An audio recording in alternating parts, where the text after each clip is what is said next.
Para namang walang tao, wala rin ni isang reporter. 5 o'clock yung press con, diba? Ma'am, mukhang na-cancel na nga ang press con gaya ng sabi sa akin. Gusto niyo bang i-confirm ko? Sige, pupunta lang ako sa conference room. Okay.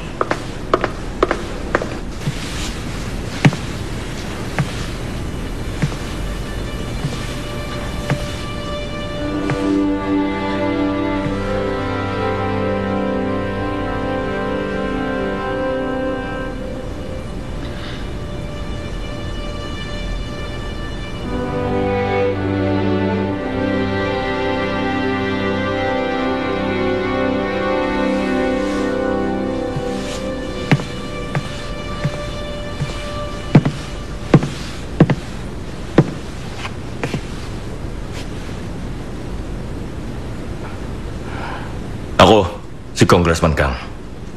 Ngayon, ako ay nagbibitiw na sa People's Friend Party. Bukod dyan, gusto ko ring hamunin ng giyera si Lorenzo Lee at maging ang mga taong sumusunod sa kanya. Sa loob ng 30 taon niya sa gobyerno, lalo niyang pinalaganap ang korupsyon. Kaya mas dumami pa ang ganit sa bansa.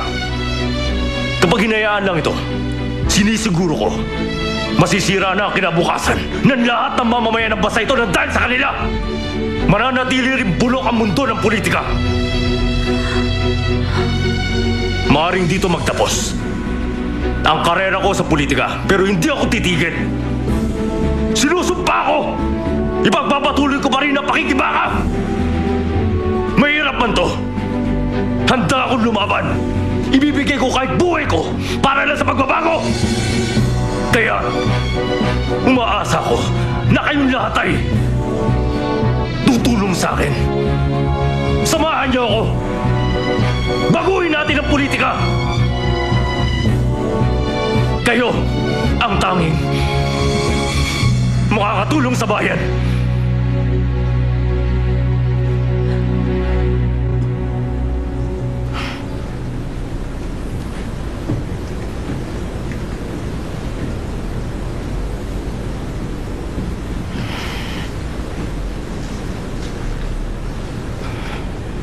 Congressman, ano bang nangyayari?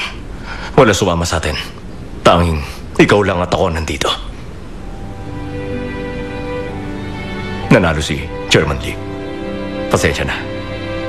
Dinamay kita sa gulo. Sandali lang, Victor.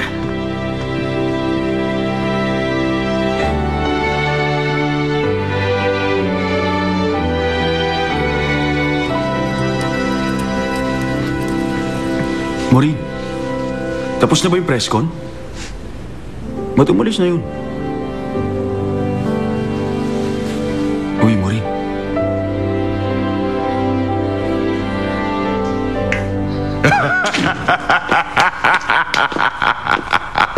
Naghintay sila sa wala.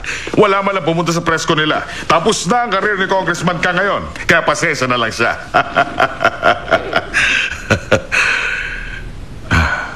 Chairman, ayos lang ba kayo, ha? Pinuntahan ako ng ama ni Edward, ha? Ha? Nino? Mag-ama nga silang dalawa. Ako nang bahala sa kanya. Dinala niya sa akin kagabi ang mamahaling painting na Paradise. Ang Paradise, kanyo? Hinahanap yun ng prosecutor's office. Kaya lang, paano niya yun nakuha? Kay Mrs. Minion ang galing. Siya ang nagbigay sa taong yon. Maring bago siya umalis ng bansa, may pinag-iwanan siya ng painting. Ano pong gagawin natin? Kunin mo yon. Sa anumang paraang alam mo. Nakipagkita ba kayo kay Chairman Lee? Handa ba siyang tulungan ng anak niyo? Oo, pumayag siya sa gusto ko. Kung hindi mo ako tinulungan, baka wala akong nagawa para kay Edward. Pero Iha, ito ba? Di peke, ito ba ang original? Ganun na nga po. Original. Eh kung original to, eh bakit ganun? Sabi nila, gusto nilang may ekspertong tumingin dito sa painting na ibinigay mo. Sabi, eksperto lang magpapatunay. Expert feedback, kanyo? Ganun na nga.